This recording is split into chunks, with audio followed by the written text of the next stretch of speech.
चलिए NCERT book class 12th account chapter number 4 retirement death of a partner. Digvijay, Brajesh and Parakram were partners in a firm. ये तीन partner है, दिग्विजय है, ब्रजेश है और पराक्रम है। इनका प्रॉफिट शेयरिंग रेशो दिया है 2:1। बैलेंस शीट दे रखी है, कुछ एडिशनल इन्फॉर्मेशन है हमारे पास में। तो goodwill of the firm was valued 70,000। Goodwill जो फर्म की है वो 70,000 है और was not to appear in the book में नहीं दिखाई जाएगी। बेड डेप्ट amounted 2000 were we written off, और 2000 का बेड डेप्ट रिटर्न ऑफ कर दिया गया है। Patents were considered as valueless, और यहाँ पेटेंट की जो वैल्यू है वो अब नहीं है, वैल्यूलेस मतलब कोई वैल्यू नहीं रहेगी। चलिए बनाते हैं। सबसे पहले रिवैल्यूएशन अकाउंट बनाएंगे हम।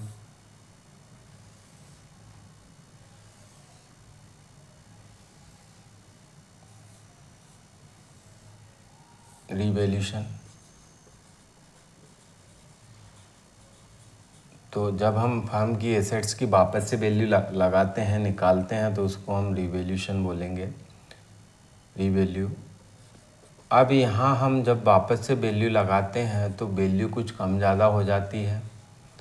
तो यदि हमारी कोई एसेट्स है और वैल्यू कम हो रही तो हमें लॉस होता है, ज़्यादा हो रही है तो प्रॉफिट हो रहा है। प्रॉफिट क्रेडिट लिखते हैं, लॉस डेबिट लिखते हैं, और revaluation profit and loss adjustment का ही एक रूप है। तो यहाँ पे दिया है कि भाई बेड डेप्ट हो गए हैं 2000 के, तो यहाँ लिखेंगे 2 बेड डेप्ट 2000 रुपीज़।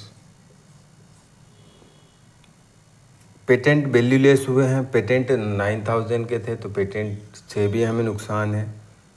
वैल्यूलेस हो गए हैं मतलब कोई वैल्यू नहीं है अब उनकी। तो अब हमें ये 9000 के थे तो 9000 का लॉस ये हो गया। टोटल लॉस हमारा है 11,000 का।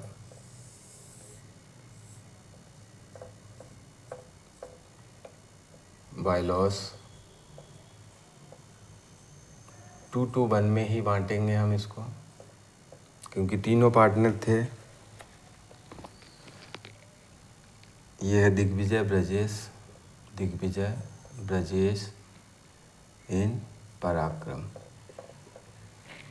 तो 11,000 को 2:1 में आप बांटेंगे तो 2,200 का एक शेयर बनेगा,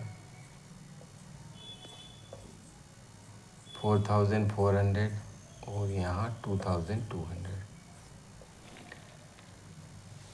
आगे रिवैल्यूएशन अकाउंट बनाना था हमें, कैपिटल अकाउंट भी बनाने हैं और बैलेंस शीट भी बनानी है। चलिए हम बना रहे हैं पार्टनर्स कैपिटल। अब तो यहाँ पहले सबसे पहले बैलेंस लिखेंगे हम। बैलेंस BD 82,000 है, 60,000 है और 75,500 है।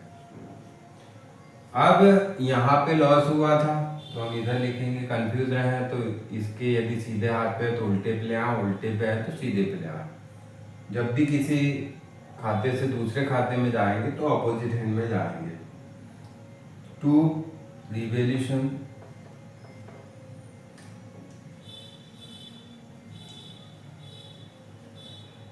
रिवैल्यूएशन पे लॉस है हमारा 4,400, 4,400, 2,200।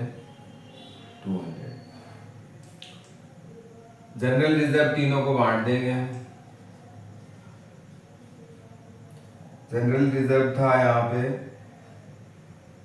18,500 का था, 5 से डिवाइड कर दीजिए तो 3,700 का एक शेयर बन रहा है।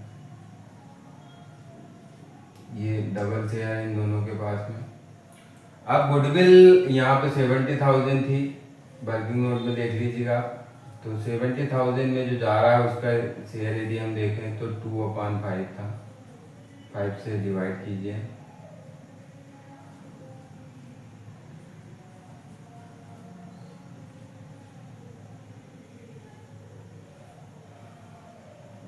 $70,000 गुडविल है 28,000 का शेयर बी का बन रहा है। और अब यदि आप देखें तो जनरल देख लें, डेबिट द रिसीवर कौन ले रहा है भाई, जो बच्चे हैं वो पार्टनर लेंगे। तो बचे हुए पार्टनर में डी और P. D Digvijay, capital debit. यदि समझ में नहीं आया तो जनरल बनाएंगे, अदरवाइज समझ में डायरेक्ट आ रहा है तो कोई दिक्कत नहीं। एक और पार्टनर है वो भी लेगा पीस कैपिटल। वो देने वाला कौन है, जो जा रहा है वो अपनी कैपिटल अपनी गुडविल इनको दे के जा रहा है। कितनी 28,000। अब 28,000 में आप इन दोनों के शेयर बना ले तो 28,000 को आप डिवाइड कीजिएगा 3 से, क्योंकि इनके शेयर क्या थे 2 2 1, 2 वाला गया तो अब 2 और 1 बचे हैं। 3 से डिवाइड करके देख लीजिएगा, ये रफ वर्क है, पीछे कर लीजिए आप। 3 9 जा और 3 3 जा 3 3 जा 3 3 जा, तो ये आ रहा है अपना 9 3 3 और इसी का डबल करते हैं तो 18 6 6 और 1 को 7 कर दीजिए, क्योंकि पॉइंट में आ रहा है वो तो हम राउंड अप कर रहे हैं वैल्यू को। अब यहाँ आप देखें बी लिखा हुआ है क्रेडिट में, तो बी के क्रेडिट में लिखेंगे, लेकिन अपोजिट एंट्री लिखते हैं हम बाय डीज कैपिटल। कितना लिखेंगे 18,600 और अमाउंट लिखेंगे बी के कॉलम में 18,667। ऐसे ही हम एक और लिखेंगे पीस कैपिटल, तो ये है 933 और इनके अपोजिट में इधर देखेंगे हम तो 20 कैपिटल और अमाउंट इन दोनों के कॉलम में लिखेंगे।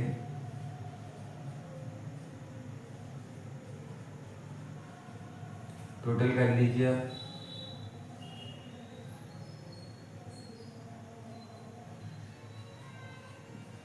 यहाँ टोटल करें अपन 28,735 95,400। यहाँ करें टोटल ऐसा कि ऐसा इधर लिखेंगे हम।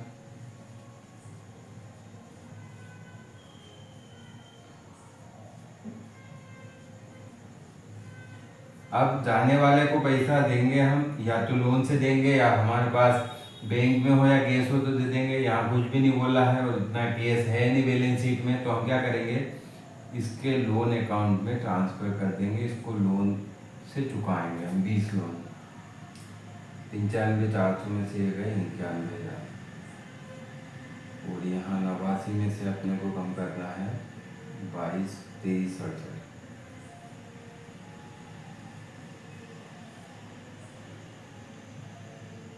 10 में से 7 गई 3, 9 में से 6 गई 3, यहाँ भी 3 और यहाँ 9 में से 3 गई 6 और 8 में से 2 गई 6।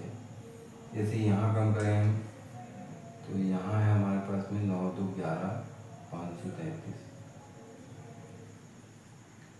फिर से 10 में से 3 गई 7 6 और 11 में से 5 गई 6, फिर 8 में से 1 गई 7 और यहाँ 7 में से 1 गई 6।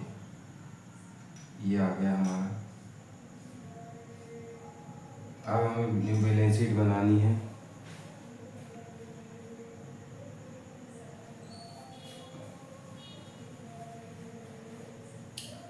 न्यू बैलेंस शीट बनाएंगे हम।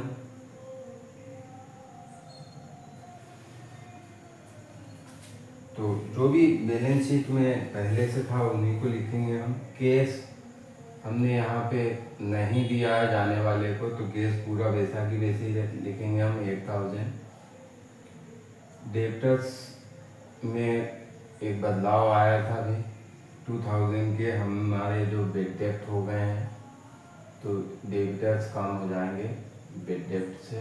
कितने 2,000 कम हो जाएंगे ये, तो 17,000 आप बाहर लिख देंगे यहाँ पे। स्टॉक में कोई फर्क नहीं पड़ा है, स्टॉक एज इट इज लिख देंगे आप। स्टॉक कितना है 42,000 है। बिल्डिंग यहाँ भी कोई फर्क नहीं पड़ा है, कितने की है, 2,07,000 की है। पेटेंट पूरे गायब हो गए हैं यहाँ से, क्रेडिटर लिख देंगे हम। क्रेडिटर थे हमारे 49,000 के। रिजर्व हमने बांट दिया है, अब कैपिटल है तीनों की। और एक लाइबिलिटीज और बनी है, अभी यहाँ 2 की कैपिटल लिखेंगे हम। एक तो दिग्विजय की लिख देते हैं और दूसरा कौन है, पी, दोनों की लिख देते हैं। 66,333 67,667, ये हो गया हमारे 1,24,000। और यहाँ एक नई लाइबिलिटीज बन गई है, व्हीकल लोन, क्योंकि हमने पैसे उसको चुकाया नहीं है, लोन हो गया है 91,000। टोटल कर लीजिएगा 50 और 1,40, 2,60, 2,64। इधर का टोटल करके देख लीजिए, ये होगा 25 और 2 27, 27 और 20 67, 67 और 7 74,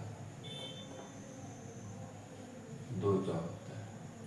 तो कहीं कुछ गड़बड़ हो रहा है हमसे, या तो इधर टोटल 6 दूनी 12 और 1 13, हाँ यहाँ का टोटल अपना ये गड़बड़ है।